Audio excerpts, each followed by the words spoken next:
Hello and welcome back to Iris Answers. I know I've been dropping the ball hard and I'm getting better at it. What I need to do is just make an alarm. But anyway, so the questions slash topics for today as we are if your parents didn't approve of a person you loved and wanted to marry, would that be difficult for you? This is from Ruby Afric from African Bond USA. The second question is who is more complicated, men or women? From Kemi Sodian, also from African Band USA. The third question, topic states: married married parents can raise screwed up kids just as single parents can raise well-adjusted ones. This is from Amora Lisa, also from African Band USA. The fourth topic is love languages, which I will elaborate on later. And then the first topic is don't let her go to bed upset.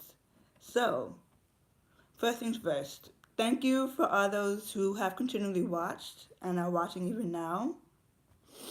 And I want to apologize for not posting videos as often as I should. So I'm gonna try to do it like around this time. I probably should said that earlier, but like yeah, I'm gonna try to do it around this time because this time is where I have the most privacy. Because my sister and mom are both at work, are going to work. My child is asleep, and there's no one here to bother me. So let's get down to business. The first question: if your parents didn't approve of a person you loved and wanted to marry, would that be difficult for you? That question has multiple layers because one, if you want to marry this person, that means that you have been with this person for a very long time, meaning that your parents just didn't know about him or her and be like, nope, I don't like him, don't marry him.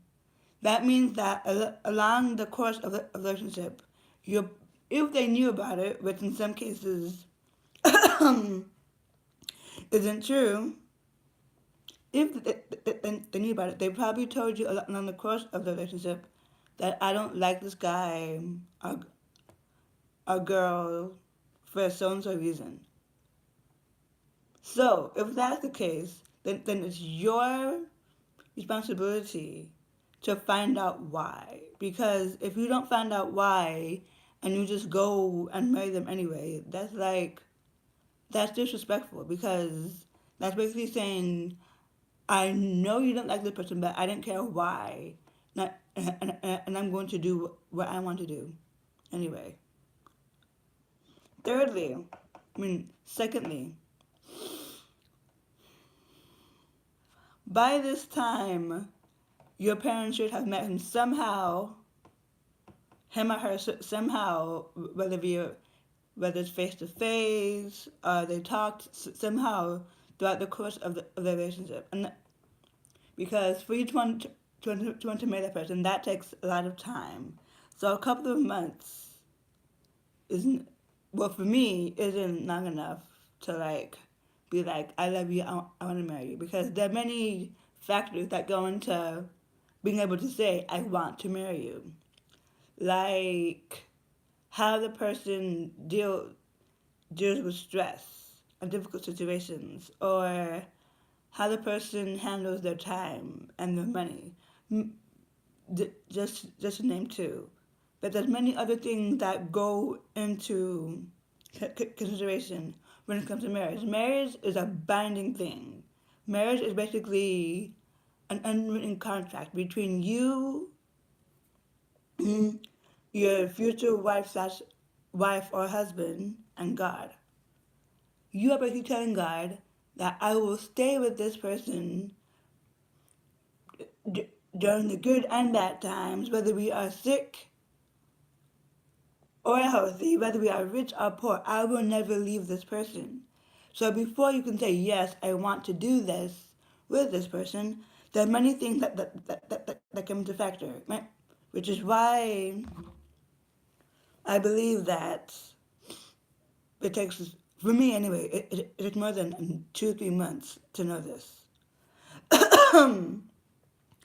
The next question is from Kemi So at the end, it states, who is more complicated, men or women? That has multiple layers as well, because that in itself is a vague question.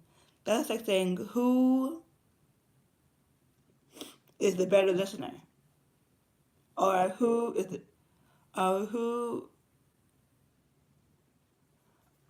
the better communicator.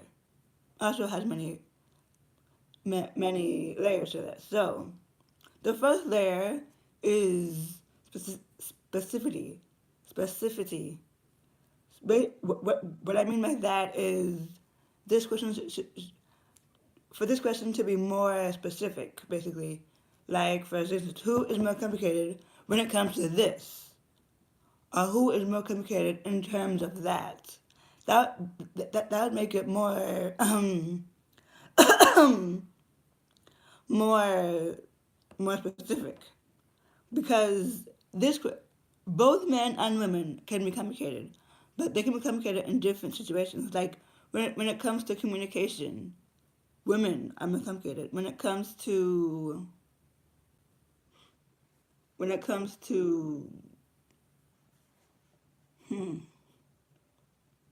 also men can be complicated too, but in different ways. That's another point I want to make. Both men and women can be complicated, but in what ways they're complicated shows you how shows you who is more complicated. So that's my answer to the second question. The third topic states, married parents can raise screwed up kids just as single parents can raise well adjusted ones. This one is from Amora Lisa from African Bonds USA. I 1,000% agree with this statement. Why? Because if you are married for the wrong reasons or stay married for the wrong reasons, then your children will pick up on that. And if you're married for the sake of the children, but you have tried everything and it's just not working, and like all you do is argue and fight and bicker and quarrel, and like forget your kids because you're arguing, fighting, and bickering and quarreling. Your kids will learn to, your kids will end up growing up too fast, and they will not have the proper time to be a child, meaning to explore the world, to learn what they like or what they want to like, because they're too busy taking care of themselves. They're too busy surviving on their own because their parents are too busy quarreling. That, depending on the age, like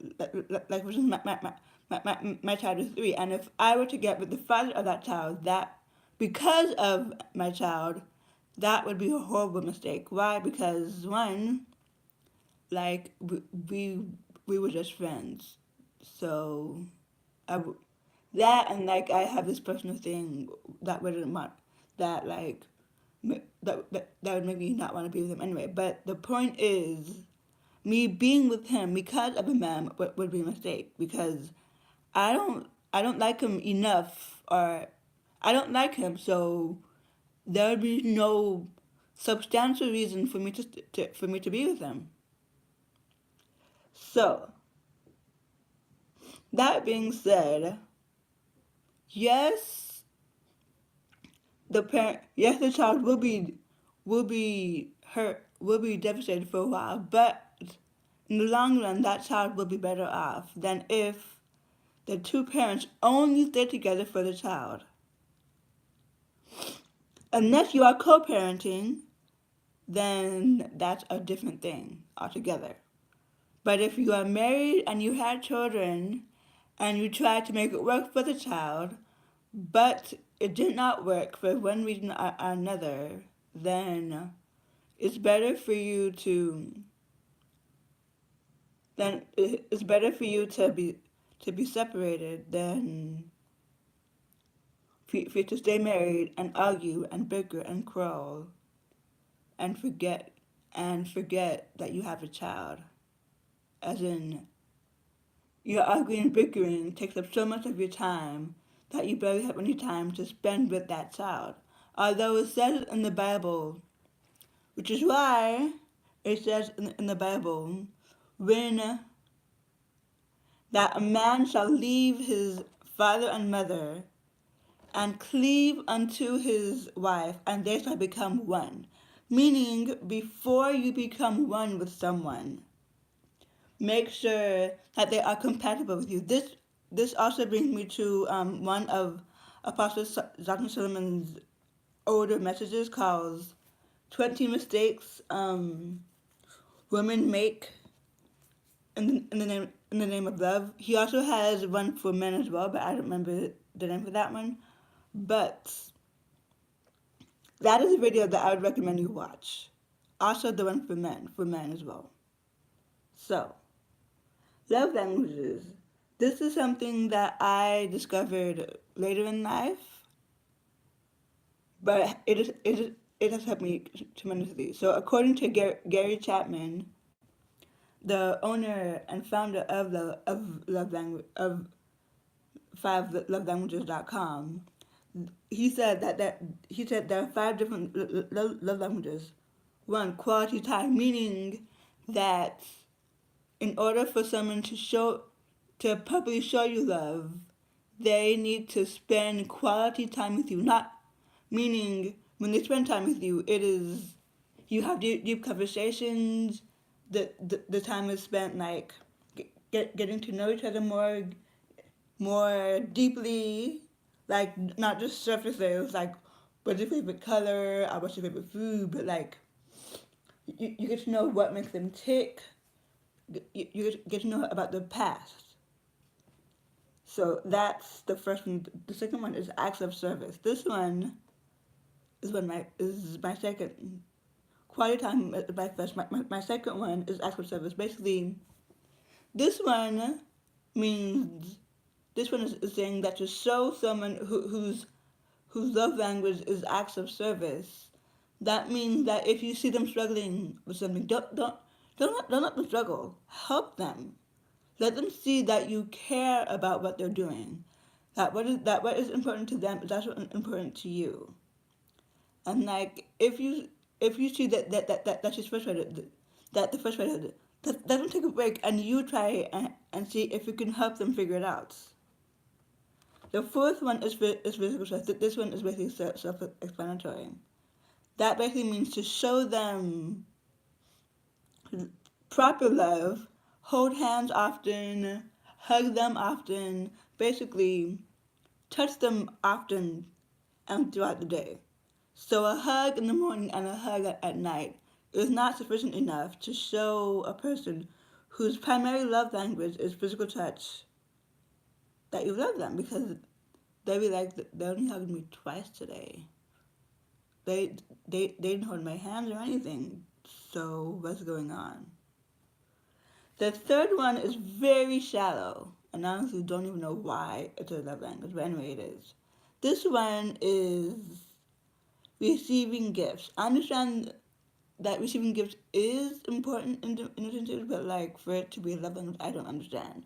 Basically, if you're on a business trip, on a trip, and something you see reminds you of that person, buy it for them, and when you see them, give it to them and say, "Hey, I bought you this because it reminded me of you," or like it, or basically give them gifts often, which is very shallow because like that's if you actually buy the gifts. If you make the gifts, then I understand that, but like, but anyways. The last one, which is my boyfriend's primary love language, is words of affirmation. This means that throughout the day, send them encouraging texts or communicate things that you appreciate about them, or say I love you throughout the day. Basically, communicate. Use your words to show them how much you appreciate them, how much you love them, how much they mean to you, how thankful you are for everything that they're doing. That reminds me that Gary Chapman also has an app called Love Nudge, which will help you do this, which I use every day. and I'm thankful for it because it has literally helped me expand my. It has helped me. It has helped me better my communications with him because usually before Love Nudge, I would just text, "Hey, good morning. I just wanted to see if you slept, blah blah blah blah." But now I text something like, "Hey, good morning. I just want to see if you slept well. I love you. I want you to know that I appreciate this, and I want you to remember that things will get better and that you are destined for great things." Basically, things that encourage him, that make him feel like yes, things might be bad now, but they will get better. So, that's the first topic. The fifth topic is so dear to me because it happened so many times during my life, but I'm better now. The fifth and last topic says, don't let her go to bed upset. Don't let me, like, this statement is so true because for me, if you let me go to bed upset, that fact alone will be on my mind while I'm sleeping and throughout the day because I'll be thinking, why didn't he tell me? Why didn't he explain himself? Why did he let me go to bed upset? Does he not care that I'm upset? Does he not know that I'm upset? Basically, I'll be thinking, why did he let this happen? Two, the reason I'm upset will also be on my mind. For example, let's say he called a friend of a close friend of his, love, love, not L-U-V, but L-O-V-E, and I calmly expressed to him that I did not like that, and I feel like that pet name should be reserved for me, the person that you actually love. And he goes and says something like, this person is very close to me. She's like my big sister, and pet name like this is is usual in wherever she's from. That will get me upset because like he is defending what he did without communicating that he understood how I felt. And that'll hurt me because I'm not thinking, does he not understand how I feel, why I feel? Like, did I not explain myself, explain explain well enough why I'm feeling this way? Like, why is he ignoring this? Or let's say that that um that while I was supporting him in something, I I saw someone who I was suspicious of, and I reminded her that I sent her a message, and he said something along the lines of, "Don't chase her away. She was my very first flower." Blah blah blah blah. That would hurt me because one, he should know by now that I know how important this thing is to him, which is why I can't currently support him. And which is also why I would never chase her away. I just want to talk to her. So, men, if you are dating or married, do not let your spouse go to bed upset. Because how they feel before and during sleep will bleed into how they will feel the next day. And if it is not dealt with in a timely manner and soon, that will just unravel any good progress that has been made in that relationship. So that is all for for this episode of Ida's Answers. If you like what you heard, please, please, please subscribe to my YouTube channel, follow any of my pages, and comment what you think I should do better, or what you liked, or even questions that you want me to answer. Because once you do that, I will literally do a whole video just to answer that question or those questions.